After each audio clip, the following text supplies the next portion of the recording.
ناجێگیری بەهای دۆلار و بەرزوو نزمی لە نرخی ئاڵوگۆڕی بەرامبەر بە دیناری عێراقی ناسەقامگیری لە دۆخی بازاردا دروست کردووە و بازار لە ئەنجامی بەرزبوونەوەی بەهای دۆلار زۆرێک لە شێواوی تێدا بەدی دەکرێت. فرۆشیارانی بازار دەڵێن سەرەڕای گرانبوونی نرخی خۆراک و پێداویستەکان لەسەر هاوڵاتیان جموجۆڵی بازاڕش بۆ هۆیەوە ڕووی لە سستی کردووە. ئەنی ڕۆژانە گرانبوونێکی زۆر ئەنتیکە لە بازاردایە، هەموو غرازەکانیش گران بوو، نەک پاساوێک بێننەوە بەسەرن برن ئەو بابەتە لەو بابەتە فەرقیە، هەموو بابەتەکان بە عام گران بووە. ئەو مشتریانە کە داهاتن پێشان بە مەبلەغی پارەی دیاریکرا و داهاتن ئیشەکەی خۆیان پێ جێبەجێ دەکرا. ئێستا ئەو مەبلەغی کە دەێنێتن نیوەی ئیشەکەی پێ جێبەجێ نابێت. ئەو کارتۆنە شیرەکە بە $100 بووە، ئێستا هەر بە $100. بەڵام ئێستا کارتۆنێک 165,000 دینار دەبی کابراویدا مشتری، بەڵام پێشتر 140,000 دا. فەرقەکەی ئەوەیە. بەڵام وەکو پێشتر ئەو موادە ناڕوە ئێستا.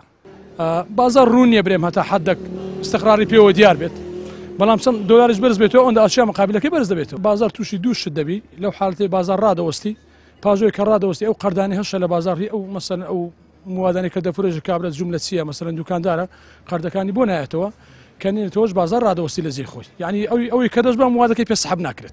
ئابووریناسێک باز لەوە دەکات کە دەکرێت حکوومەت لە ڕێگەی چاودێری بازاڕەوە ڕێگری لەو بەرزبوونەوە بەرچاوی دۆخی بازار بکات و ئەوە ئەرکی حکوومەتە بەشدار بێت لە چارەسەرکردنی گرانی نرخەکان، بەڵام ئەوەی دەبیندرێت پێچاوانەیە و حکوومەت خۆی بۆتە بەشێک لەو گرانیەی ڕووی لە بازاڕەکانی هەرێمی کوردستان کردووە.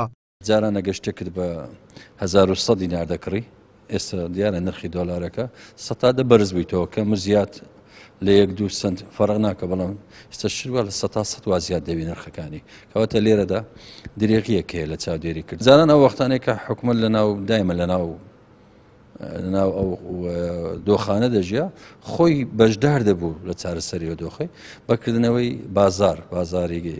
بازاری مەدعوم لەلایەنەوە پێیان دەگوت سوق مرکزی، لە سوق مرکزی شەکر بە نرخی حکوومەت دەفرۆشرا، برنج بە نرخی حکوومەت دەفرۆشرا، سابون و هەر شتێکی دەویست بە نرخی حکوومەت دەفرۆشرا.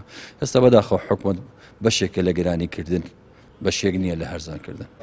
زیاتر لە 2 مانگە بەهۆی ئەو بەرزبوونەوە بەرچاوی نرخی دۆلار بەرامبەر بە دیناری عێراقی نرخی تەواوی پێداویستەکانی ڕۆژانەی هاوڵاتیان بەرەو بەرزبوونەوەی بەردەوام دەچێت و ئەگەر حکوومەت ڕێگە چارێک بۆ ئەو گرانی بازار نەدۆزێتەوە قۆڕخکاری لە بازاردا سەر هەڵەدات و سەرنجام دۆخی دارایی هاوڵاتیان هێندەی تر سەخت دەبێت.